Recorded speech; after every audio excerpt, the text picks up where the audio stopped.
Olá, meus irmãos, a paz do Senhor Jesus, Deus abençoe a vida de cada um de vocês. Olha, não fica bravo comigo, não. Deixa o seu joinha aí, você que está acompanhando a gente aqui. Se você é calvinista, se você é arminiano, se você é molinista, não importa. Se você está nos acompanhando, primeiro eu queria te agradecer, tá? Que o Senhor Jesus abençoe você, sua família, sua casa. Eu não desconsidero você como irmão em Cristo. Fique em paz. Alguns irmãos ficaram bravos comigo porque eu fiz um vídeo explicando por que eu não sou calvinista. E aí me xingaram de tudo quanto é coisa. Fique em paz, meu irmão. Você é meu irmão em Cristo, tá? Eu não vou desprezar você, nem nada, eu só discordo. Posso discordar, né? A gente discorda. Você discorda de mim, então posso discordar de você também. Estamos em paz. A questão é o seguinte: por que eu não sou calvinista? Por vários motivos, né? Principalmente a tulipe. Então, a tulipe, ele não é só a tulipe sozinha, a gente sabe que o calvinismo não é só a tulipe, tem toda aquela questão toda. Então, na visão do calvinista, ele tem uma mentalidade assim: se você não é calvinista, então você não crê no evangelho. E eu vou mostrar alguns calvinistas dizendo exatamente isso, que o calvinismo é o evangelho. Então, quer dizer, se eu não creio no calvinismo, eu não creio no evangelho. E crer no evangelho implica em salvação, porque crer no evangelho de salvação. Eu não creio no calvinismo, logo, olha, a mesma coisa acontece com aquilo que os calvinistas chamam de doutrinas da graça. Olha, esse nome é pesado, porque você se opor ao calvinismo é uma coisa, agora, se opor às doutrinas da graça, aí te coloca em maus lençóis, não é verdade? Mas essa nomenclatura também poderia ser aplicada a qualquer outro corpo doutrinário soteriológico. O molinista poderia pegar os seus pontos e formar ali e falar assim: isso aqui é a doutrina da graça, do ponto de vista molinista. Por que não? O arminiano poderia fazer a mesma coisa, ou sei lá, até o semi-pelagiano, acho que pelagiano não tem jeito de fazer isso não, né? Mas aí é a grande questão, né? É, o calvinista não pode apropriar para si, somente ele conhece doutrinas da graça, mas ele aplicou isso para aquilo que é a tulipe, basicamente. A mesma coisa acontece com o termo reforma, reformado, né? Os calvinistas acabaram se apropriando tão intensamente do termo reforma que chega ao cúmulo de chegarem para um luterano e falar assim: você é olha que Lutero veio primeiro do que Calvino, ele que começa todo aquele movimento da reforma, né? Depois dos pré-reformadores, obviamente. Então, Lutero inicia todo esse movimento, mas eles chegam, os calvinistas que vêm depois, chega para os luteranos e fala assim: vocês são luteranos ou reformados? Como assim? Então, quer dizer, os luteranos acabaram abdicando do termo reformado para não dizer que são calvinistas.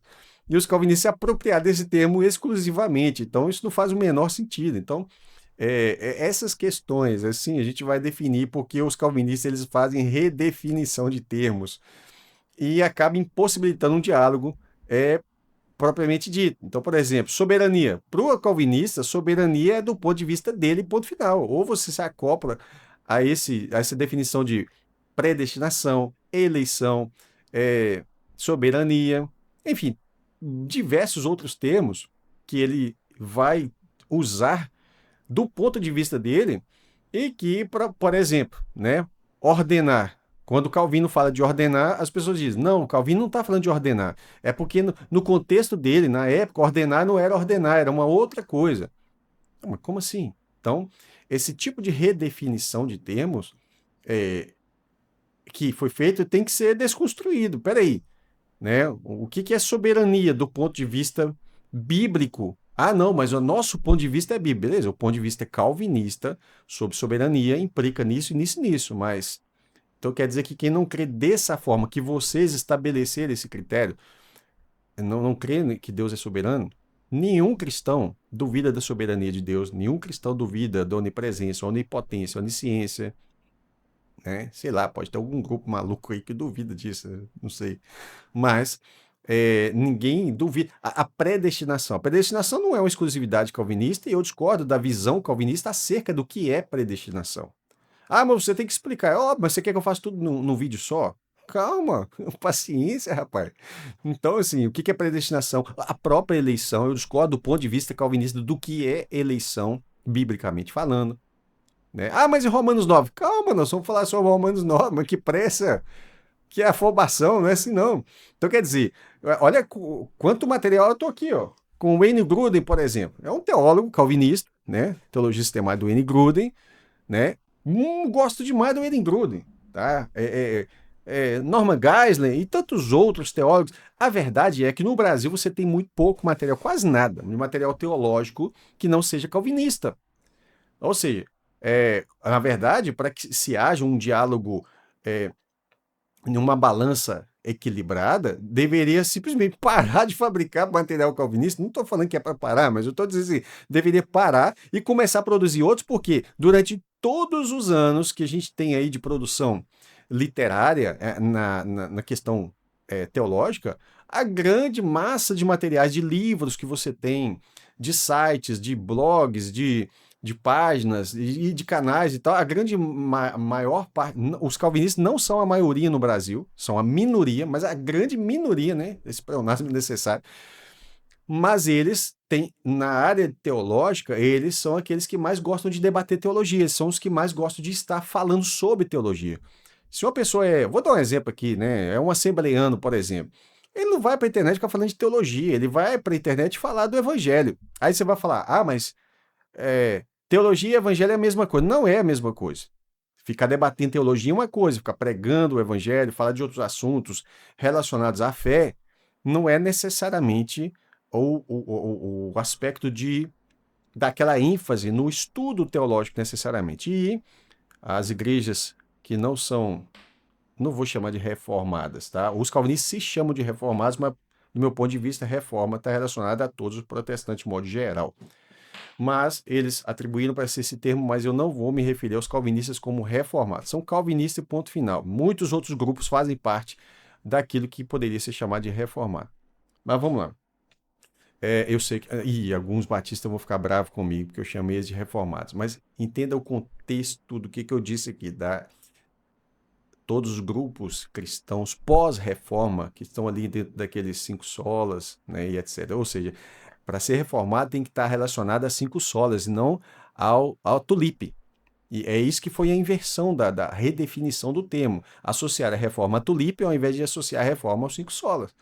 Só para se ter ideia de uma questão de que eu estou falando de redefinição de termos, tá? E tem muitos outros, como eu falei, a própria predestinação, o propósito dessa predestinação, da eleição também. Só que muitas vezes alguns calvinistas conversam com a gente como se a gente fosse burro, sabe? Me chamaram de burro de várias maneiras, né? E até diretamente. Então, assim, eu recebi diversos comentários extremamente ofensivos. Não estou chateadinho com isso não, mas assim, calma, meu irmão, esse vídeo é para falar com você, calma, você é meu irmão em Cristo, eu só disse que discordo, mas você discorda de mim também. Eu não vou te ofender por causa disso, não vou ficar brigando com você, não vou ficar entrando sei lá, ficar te contestando sobre essas coisas. Eu só estou apresentando o meu ponto de vista, eu sou simplesmente um no meio de milhares que estão falando o contrário. Porque, como eu disse, embora a maior parte do Brasil, a grande maioria, não é calvinista, vou pegar só uma denominação, a Assembleia de Deus, que é a maior denominação desse país, a maior disparado dos evangélicos, tá? Agora que eu lembrei que alguns calvinistas não gostam de ser chamados de evangélicos, né? Eles gostam de ser chamados de protestante, alguma coisa assim. Mas vamos lá, a Assembleia de Deus disparado, ela é muito, mas muito maior do que todas as outras. Ela não é calvinista. Só que dos que estão aí na internet ensinando, seja por meio de blogs e sites, muito poucos são assembleanos que estão aí falando sobre a área teológica, mais especificamente soteriológica. Por quê? No campo das igrejas calvinistas, eles fazem da soteriologia o ponto principal de todo tipo de mensagem. Tudo recai na questão da tulipe e os seus periféricos, né? Ou seja, soberania, do ponto de vista calvinista, determinismo, né? E outras coisas similares. Então, tenha paciência. Nós vamos chegar em Romanos 9, se o Senhor Deus nos permitir, né? Vamos chegar lá, vamos destrinchar versículo por versículo, e vamos fazer também Efésios 1. Mas e Efésios 1? Tá, Efésios 1. Lembre-se, Romanos 9 não é sobre o que muito calvinista pensa. Não é sobre eleição individual. Não é sobre salvação individual. Não é. Aí você vai falar, é sim? Não é. mas para o calvinista é. E ele não consegue enxergar de outra forma. É impressionante, ele não consegue enxergar, a menos que alguém, e não estou falando que seja eu não me sinto um camarada extremamente habilitado para confrontar o calvinismo, que não sei nada disso, pelo contrário. Eu só sinto habilitado, em tese, para poder explicar um pouco do que eu creio. É só isso, tá? Então, não se assuste, não fique nervoso comigo. Eu te amo em Cristo Jesus. Você pode me xingar aí nos comentários, não tem problema, né? Mas eu não estou aqui simplesmente para poder ficar fazendo misura. Eu tenho temor de Deus. Primeira coisa que é para ficar claro para você, eu tenho temor de Deus, tá? Eu não estou aqui para ficar fazendo gracejos, nem nada, mas para apresentar um ponto de vista divergente do calvinismo, explicando ponto a ponto, versículos e diversos versículos. Já cataloguei muitos versículos, centenas de versículos que os calvinistas usam para defender cada um dos pontos da tulipe. Já cataloguei, estou catalogando agora os outros versículos que eles não apresentam nas suas apresentações. Então, eles mostraram isso. Mas agora eu vou mostrar isso aqui também. Então, por exemplo, como é que fica essa visão da soberania de Deus diante desses e esses e esses e esses versículos, né? Então, é todo não estou chegando aqui ignorantemente, né, como algumas pessoas me chamaram de ignorante, falaram que eu preciso estudar, que eu tenho que conhecer teologia, enfim, a pessoa caiu de paraquedas falando um monte de besteirol. E um cristão, meu irmão, ele não precisa saber teologia para poder ter uma voz de pregação nem nada, não. Tá? Eu sei que alguns teólogos vão ficar muito bravos, eles são os donos da verdade, enfim. Mas a verdade é que não. Os apóstolos de Jesus, eles eram considerados iletrados por não terem estudado em uma escola rabínica, mas eles tinham o Espírito Santo. Então eu afirmo com toda sinceridade que qualquer cristão, estudante profundo das Escrituras, é habilitado sim para poder falar sobre qualquer tema bíblico. E, vírgula, o Espírito Santo, que é o Espírito da verdade, confirma no coração dessas pessoas essas verdades no seu coração. Isso não significa que essa pessoa ela é independente de outras. Não. O corpo de Cristo, o próprio Jesus deu uns para mestres, que são pessoas que vão ensinar uns aos outros também. Mas os mestres também precisam aprender uns com os outros, precisam de humildade. Por isso eu disse que eu não me sinto camarada totalmente pronto, preparado, chegar aqui. Não é isso a minha intenção. A minha intenção é mostrar que esses versículos podem sim ser explicados, logicamente, de uma forma diferente do que o calvinismo apresenta, tá? Então, o objetivo desse trabalho que eu estou fazendo tanto, eu vou publicar esse vídeo aqui em 2 ou 3 canais, tá? Então, eu vou publicar ele aqui no curso bíblico online, vou publicar ele também no devocional bíblico online, vou publicar ele no canal, que é onde vai ficar os vídeos acerca do calvinismo, tá? Do porquê eu não sou calvinista, diversos vídeos, mas são muitos, tá? Ponto a ponto, diversos. Ah, mas é aquele versículo. Pronto, vamos para esse versículo. E aquele versículo, não preocupa, eu já cataloguei centenas de versículos. Então, no mínimo, são centenas de vídeos.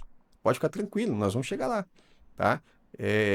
A grande questão é que esse canal, que é o Destulipando, né? Porque a tulipe o resumo ali do calvinismo, né? Pelo menos uma parte dele. Então, o Destulipando é um canal onde nós vamos trabalhar sobre essa questão da tulipe, porque nenhum dos pontos da tulipe eu concordo. Ok? E por quê? Aí eu vou mostrar. Nós vamos pegar primeiro lá sobre a visão que o calvinista usa, e aí, nesse primeiro ponto especificamente, da total depravação, aí eu vou explicar o que é que eu não concordo na aplicação dessa doutrina dentro do calvinismo, ok? Em que ele implica já os outros pontos, né? A eleição incondicional. A eleição incondicional. Você foi eleito por Deus, mas qual motivo? Não, não tem motivo. Engraçado. Não tem motivo nenhum. Deus, por sua soberania, escolheu você e não quis escolher o outro. Ou, às vezes, alguns autores calvinistas vão dizer, escolheu você para salvação e outro para perdição. São mais objetivos nesse ponto. Simplesmente eles admitem a consequência última da doutrina. Detalhe, Calvino não cria aliás, ele não cria na expiação limitada, que é o próximo, tá? Expiação limitada, Jesus não morreu por todos, ele morreu só por alguns, pelos eleitos, né? Calvino não cria nisso, por incrível que pareça, Calvino não cria nisso. Porém, eu concordo que a tulipe não funciona sem o L, porque o L da tulipe, é o meio da tulipe, que é a expiação limitada, ela é uma consequência de todo o arranjo que Calvino desenvolveu também. Então, quando ele trabalha com as premissas que ele trabalha a partir da ideia de total depravação, ele já vem antes. Lembra que antes da tulipe tem que estar lá a questão da soberania do ponto de vista calvinista e o determinismo, né, do ponto de vista calvinista, é evidente. Então, com essa premissa, entrar na total depravação e na eleição incondicional, consequentemente, tem que entrar também na expiação limitada. Calvino não fez porque isso, mas ele acabou sendo incoerente com com a própria engrenagem, tá?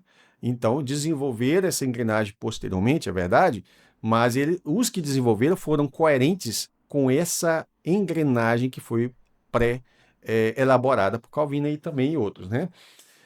Depois, e aí a expiação limitada, Calvino não cria, concordo com ele nesse ponto, olha para você ver que interessante, mas ele está sendo incoerente com a engrenagem que ele mesmo ajudou a desenvolver. E aí eu discordo completamente da expiação limitada, como eu discordo da eleição incondicional, e eu vou mostrar também uma incoerência também dentro da própria declaração de fé, que você tem das declarações de fé reformadas, assim eles gostam de dizer, né? Sobre essa questão de expiação, de eleição incondicional. Se a eleição é incondicional, então por que vocês fazem isso? Nós vamos chegar lá, tá? E aí, depois você tem a perseverança dos santos, tá? Nós vamos chegar nesse ponto, e aí eles não gostam mais de chamar de perseverança dos santos, porque eles atinaram por um detalhe. Perseverança, embora é um termo bíblico e é o mais usado, né? Perseverança implica em sinergia, ou seja, as pessoas estão perseverando. Então, peraí, trocaram o termo agora para preservação dos santos, onde a preservação implica uma ideia de monergismo, né? O monergismo, Deus opera só, ele preserva e ponto final. Então, nesse contexto, eu estou sem um livro aqui, mas eu vou indicar um livro, né, sobre esse assunto, que eu considero o melhor livro que tem no Brasil hoje. Não agora que eu estou sem ele aqui, mas a gente vai chegar lá. Aqui vai ser feito no canal Destulipando, vai ser feito uma playlist para tratar assuntos de soberania e determinismo, uma playlist para depravação total, e os vídeos vão estar nessa playlist, nessa lista de vídeos, né? Uma playlist para a eleição incondicional, uma playlist para expiação limitada, uma playlist para... Eu estou esquecendo alguma coisa? Total depravação. O que eu esqueci, rapaz? Expiação limitada? Não. Eleição incondicional, expiação limitada. É mais fácil. A cabeça está cansada. Vamos lá.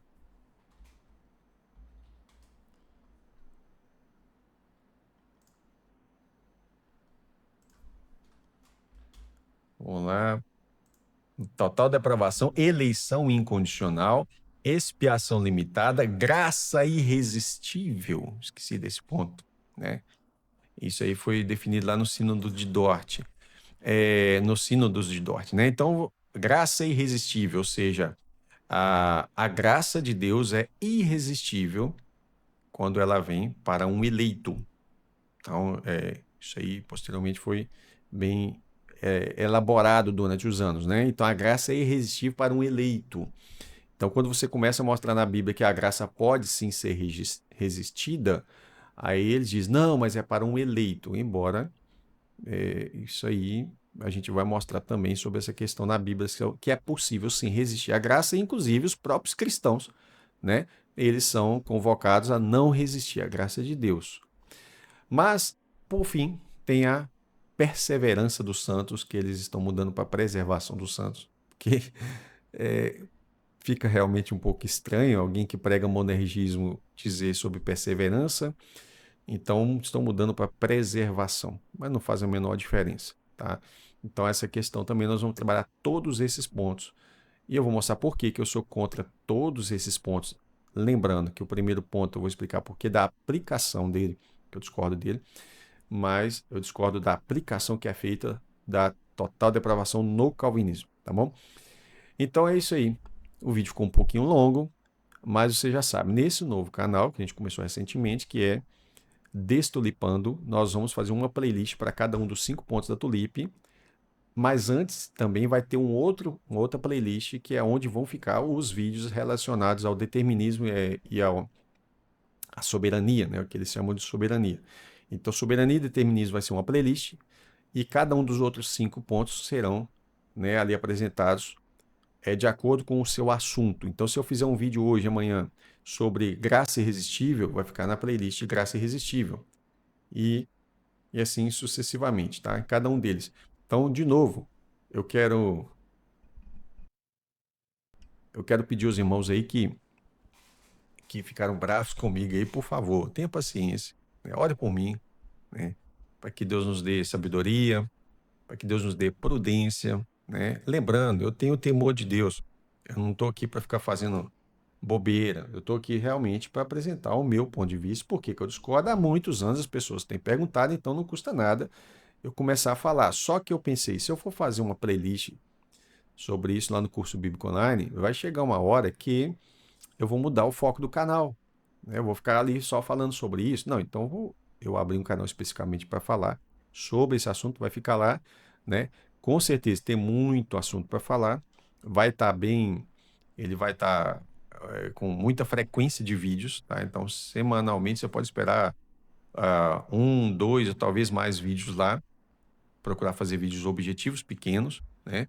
Dentro daquilo que eu puder fazer também, não vou fazer loucura, ficar ali fazendo um monte de coisa ao mesmo tempo, mas peço que você tá nesse canal, compartilhe, curta, né? Compartilhe, ore pela minha vida, para que o Senhor Jesus me dê moderação, sabedoria, paciência.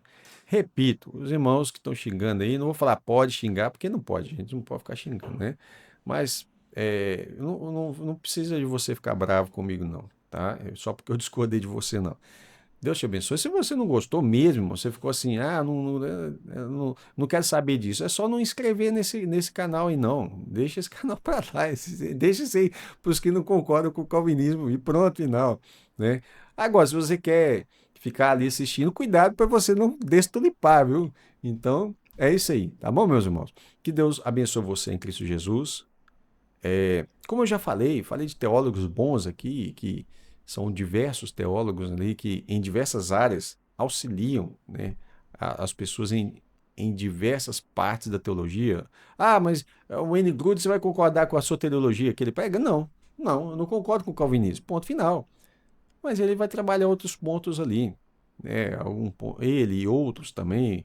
A Norman Geisler, por exemplo, ele se classifica como um calvinista moderado, né? Outros são. E aí esse é o outro ponto do calvinismo, né? Que você fala uma coisa, o cara fala assim, isso aí não é calvinismo.